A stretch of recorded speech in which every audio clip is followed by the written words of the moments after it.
Ang nalumuralan ko lang noon, sir, is yung ano, sir, yung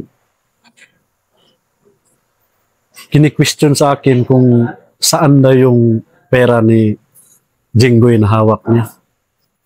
Ganon. Pinagbintangan ako doon, sir, na ako daw yung kumuha ng pera na andun kay Jinggoy. Dahil meron talaga. Meron talagang pera si Jinggoy, sir. Yung budget namin sa unit namin, sir, parang ano yun, sir, eh. Kasi budget namin sa unit, sir, parang 350,000, sir. Per month. Per month. Oh. Kinuha nila doon sa Barangay Kipilas, sinundo doon yung budget. Tapos kay Jinggoy yung lahat ng pera na yun. Tapos, yung pagkakuha ko kay Jinggoy, kinuha ko yung baril niya, yung baril ni Jinggoy at saka yung bag niya, binigay ko dun sa babae na kasama ko na medical. Sabi ko, ibigay mo to doon kay yung CO natin. Ibigay mo itong pera na to kasi yung pera na yan, para yan sa budget natin para hindi tayo mawalan ng pagkain. Pagkatapos nun, nung pagdating na doon sa kampo nila Igor, kini-question na sa akin na hindi ko ba daw kinuha yung pera? Kini-question sa akin, sir ba? Bakit kukunin? Yung pera na yan, ipagkain natin yan. Bakit ko ba kukunin yan? Para na ring winawalaan ko ng pagkain yung kasama kung kinukuha ko yung pera. Tanungin mo dun yung kasama natin. Na siya yung binigyan ko sa pera na yan. Binigay ko yan sa kanya para iabot dun sa acting CEO na pumalit kay Jinggoy. So, hindi ko alam, sir, kung sino ang naka-receive ng pera na yon. Yun. Pinagbintang talaga sa akin yung pera na yun. Imbes na lumural ako nung time na yun, sir, kasi nga, sir, na maraming kasama na nag-awol, lumayas, tapos lumural din ako noon kasi si Jinggoy nahuli. Pagkatapos nalumural din ako nung pinagbintangan na ako na kinuha ko do yung budget ng unit. Pero hindi yun totoo, sir. Yun talaga yung dahilan na umalis ako sa Kilusan. Parang ang rason ko lang noon ay naano ako, sir, parang may hinanakit ako sa pagbibintang nila sa akin na hindi ko naman ginagawa. Doon ka nalomoral? Yes, sir. Doon talaga, sir. Yun ba ang huli mong encounter o meron pa? Ang lastly, sir, itong sir. De, pero so doon ka yan yung last, sir, yung kay Jinggoy. Yun ang last mo? Yes, sir. Na talagang ikaw noon, lomoral ka na pagbintangan ka na... Yes, sir. Actually, sir, yung pagka disgrasya ni Jinggoy, sir, hindi talaga ako na lumural nun, sir, kasi normal man talaga yan sa pagpumasok ka sa armadong pakikibaka. Yan yung last na tasking mo na sumali dyan para ipagtanggol mo yung masang Pilipino. Kasi nga, ang principal na tasking ng mga kasama ay yung armadong pakikibaka, paghawak ng armas. Kasi ngayon, sir, yung sa prinsipyo namin na kahit buhay pa natin ang kinakailangan para lang sa ating organisasyon sa partido, dapat maintindihan natin kung ano ang kalalabasan sa ating buhay. Kasi yung pagsali natin sa armadong pakikibaka ay voluntaryo na magserbisyo tayo sa taong bayan. Yun yung pinaka-ano ko doon. Na hindi ako nalumural nun kasi naintindihan ko na normal yan. Realidad yan sa pag nasa NPA ka. Saka nun, sir, yung naglayas ako nun. Yun na, sir, na nag-composite kami lang sa unit ni Igor at saka yung PBC-1, nag-composite yun. Ano, na pinagbintangan nila ako. Pero hindi ibig sabihin nun, sir, na nawala na yung katungkulan ko ba. Hindi naglayas ka, so naglayas ka lang na yes, sir. Parang bata na naglayas lang sa bahay, parang ganon. Naglayas ako dahil parang hindi ko matanggap yung pinagbibintang nila sa akin na hindi ko naman ginawa. Yun yung rason ko lang, sir. Pero yung prinsipyo na serving the people, sir, hindi pa rin nawala yun sa isipan ko, sir. Kasi nga, sir, may plano pa ako noon na babalik ako sa Kilusan, pero hindi na talaga sa PBC-1. Doon na ako sa ibang unit. Ang problema lang noon, sir, kasi kausap ko noon dati si yung regional cadre namin, si Antali. Sabi niya sa akin, naglayas ka pala, nag-ambak ka pala kung sa termino namin, sir, ambak. Ambak ba ang Yes, sir. umalis? Yes, sir, ambak. Umalis ka pala sa unit. Sabi ko, yes ate, kasi pinagbintangan nila ako na ako daw kumuha ng pondo ng unit na hindi ko naman ginagawa yan. Alam ko naman kung ano ang kararatnan ng mga kasama pag walang pagkain. Yun lang talaga ang dahilan na sabi ko sa kanya, yun talaga ang dahilan bakit ako umalis doon. Kasi pinagbintangan ako na hindi ko naman ginawa. Pagkatapos nun, sir, sige, kung ganyan, balik ka na lang dito ka na lang balik sa amin. Saan? Doon sa sa HQ, sir, sa headquarters mismo, sir. Ng regional? Ng regional, sir. Kasi sabi niya, baka daw pag nasa community ako, babalik ko sa amin, mahuli ako ng sundalo, gagamitin daw ako ng sundalo, ituturo ko daw yung mga masa, ang ganyan ba, na hindi daw dapat mangyari yun sa akin, sir, na mag-cooperate ng army pag once na mahuli daw ako. Sabi ko, hindi man ako magpuhuli, dito lang man ako sa amin, babalik man ako, pahinga lang ako kunti. Pagka nun, sir, babalik pa sana ako, pero nawala na yung ko na babalik ulit. Ganacity. Yes, sir, kasi pinatawag yung mama ko, active pa si Commander Hasmin noon. Pinatawag yung mama ko doon sa Guerrilla Front 53, area ng, parang sa Magpit yata yung pinatawag yung mama ko. Nakapture si Hasmin doon. Andun pa siya ngayon, nakakulong. Yes, sir. Ang tawag niya, sinabihan ng mama ko, sir, na naghingi ng sorry. Kasi daw, ako daw, sir, kumbaga sa amin, sir, ba, iski na daw sa Kilusan. Talaga? Dahil, sige, HK ay hukom kamatayan. Yan, HK. Silot, yes, sir. Mayroon na daw akong silot kamatayon sa loob. Kasi nga daw, sir, sabi nga niya, marami daw akong violation na gawa. Yung una, yung nag-dispalko daw ako ng pera, ng budget ng unit. Pangalawa, yung pagkadakip daw ni Jinggoy ay meron daw akong connected sa armed forces, sa army. Yun ang sabi nila doon.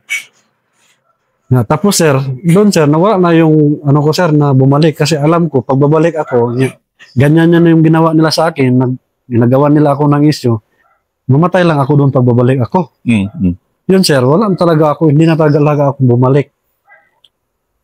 Katapos noon, nag-surrender ako. Kasi inaano naman nila ako na subject na naman nila ako na ipapapatay na kasi meron daw akong nagawang mga kasalanan sa loob. Ganon pala talaga yung kwento na ikaw sabi mo nagsilbi ka rin ng tunay na para sa serve the people talaga. Hindi ko lang noon matanggap, sir, yung siyempre sincero ako noon sa trabaho ko bilang isang political instructor at yung prinsipyo ko noon ay talagang magserbisyo talaga sa taong bayan. Pero sa ginawa nila sa akin noon na pinagbintangan nila ako na kahit ano-ano pang mga isyu na pinagbibintang nila sa akin, ay yun ay hindi ko natanggap na ginawa nila sa akin. Kaya nga, noon, nagdesisyon talaga ako na mag-surrender talaga para ma-preserve yung buhay ko. Nung nasa army man ako ay nabigyan naman ng protection yung buhay ko kasi naano na ako noon sir, na subject of ano ako noon? Sparrow Yes, ang sir. tatrabaho sa'yo. Yes, sir. Kasi tumawag din yung kasama ko noon dito sa unit sir. Sa PBC 1 noon, nalipat siya sa PBC 3. Nawagan niya ako, sabi niya sa akin, wala na akong magawa. Kasi ano nang ba, may sentensya ka na dito sa loob. Yun ang sabi ng kasama ko noon. Yun. Naka-desisyon ako na mag-surrender na lang kaysa mamatay ako sa hindi ko naman ginawa yung kasalanan na yan. So dito ka sa 27 nag-surrender? Hindi pa sir, 16 IB sir. 16 IB talaga ako nag-surrender that time. Nakuha ako ng 16 IB 2000 March 22, 2018. 2018. So matagal ka na pala talagang nakalabas na. Yes, sir. Pero hindi ka talaga lumalabas dito dahil nga may HK ka pa rin. Hukom kamatayan ka pa rin. Ewan ko lang sa ngayon, sir, kasi yung nagdesisyon niyan, sir, nag-surrender naman, sir. Sila ni Kamandi, Jose, sila Igor, sila ni Butchok, yung CEO ng ROC noon, at sila ni Hasmin, si Buk, buhay pa si Buk noon, si yung dating sekretary ng FSMR, si Bubo. Sir, si Eric Kasilaw. Andun pa siya, kasali pa siya sa pagdesisyon niyan na i-iski ako. Tapos, iwan ko lang sa ngayon kasi si Ariel, wala naman siya. Si Eric Kasilaw, nahuli naman, nakulong naman. Si Kasimon, kulong naman siya. Tapos sila ni Mandi, Igor, Jose, yung mga commander dito sa sakop ng SMRC, surrender naman din. Kasama ko naman din sila sa itong federation namin. So yan, itong last 5 minutes na yung interview, pwede bang ikwento mo yung anong ginagawa mo na ngayon? Yan sa may federation kayo, ikwento mo rin yung buhay mo na kasama mo na yung sundalo, protected ka naman ng sundalo. Unang-una sir, nagpapasalamat talaga ako sa 27 IB kasi tinulungan kami ng mga former rebels paano maka-recover sa aming buhay bilang isang dating FR. Tapos tinulungan kami sir na nawala yung pagiging namin agresibo sa yung andyan pa yung galit namin sa gobyerno at saka yung sir, yung nagpapasalamat din kami dahil tinulungan kami na mabigyan ng mga livelihood assistance at cash assistance and ECTEP assistance. Lahat ng programa ng sir ng gobyerno ay tinutulungan kami ng 27 IB at saka sa iba pang unit ng Philippine Army sir. Tapos sa housing din sir, tinulungan din kami ng 27 IB para maka-avail din kami sa yung housing project na para sa mga former rebels sir. Actually sir, mayroon na akong housing nung panahon pa ni Tatay Digong noon na siya pa ang presidente. Inawardan kami ng housing doon dito sa Tugbok District. Almost 23 FRs ang naka-avail noon dyan sa Tugbok District na housing. Pangalawa, yung livelihood assistance para sa mga former rebels. At pangatlo, yung yung cash assistance and equip assistance. Yung ano sir, yung sustainable na livelihood para sa mga FR na nagtulong yan ay ang 27 Infantry Battalion, sir. At saka yung mga kaso ng mga FR, sir, yung tulad ko at yung iba pa namin mga kasama, nagpapasalamat din kami niyan sa 27 IP kasi tinulungan kami nila na paano asikaso yung kaso namin at hanggang sa ngayon, yung iba na-dismiss na at yung iba, at ako pa-dismiss na din at nakabil na din ng amnesty, sir, yung mga FR, sir. Yun, sir, yung nagpapasalamat din ako sa 27 IB, sir, kasi tinulungan yung mga FR, sir, na makaahon sa bagong buhay at ipagpatuloy yung peaceful dito sa Paquibato District or entire Davao Region, o di lang sa Davao Region, pati na yung sa nationwide na yung mga FRs natin, sir. Tapos,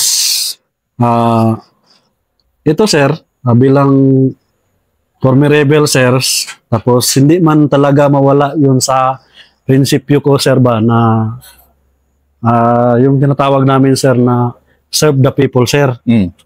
Kasi nasa amin na talaga, sir, o nasa akin na talaga yung tumulong sa mga tao para paano sila matulungan sa pamamagitan ng problema nila. Lalong-lalo na sa mga magsasaka, ganun, sir, ba? Pero hindi man siguro, sir, na mali, sir, na hindi man siguro, sir, mali na makibaka pa rin kami.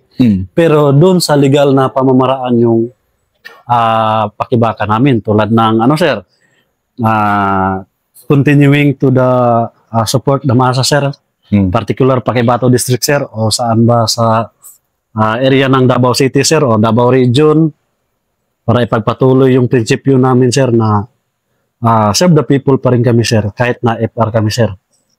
At yun yung dahilan, sir, bakit nagbuo kami ng federation sa mga former rebels. Kasi gusto namin na ma-unite talaga yung lahat ng former rebels at mabuuhan sila ng federation, regional federation, provincial federation, at saka municipal federation and district level federation, sir.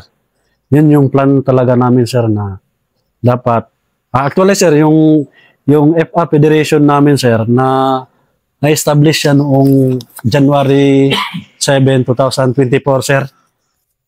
Doon sa 10th ID. Yan si Kalinaw. Yes, sir, Kalinaw. Ang pangalan po ng aming federation is Kalinaw Southeastern Mindanao Region. Ang objective niya po, sir, is una, tutulong pa rin kami doon sa mga FRs na mayroong problema pa sa mga kaso, problema sa mga kaso. At lalong-lalo na, sir, tutulong pa din kami doon sa yung mga PO natin doon sa mga sa Matag area, sir, no?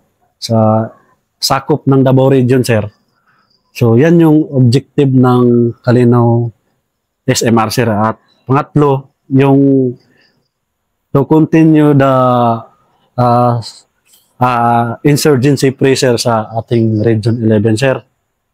At sustainable, sir, yun na, sir, yung pag-sustain ng peaceful dito sa ating, sir, sa Davao Region, sir. Yan, sir, yung plan namin, sir. Maraming salamat, Ka-Princess. Maraming salamat din, sir.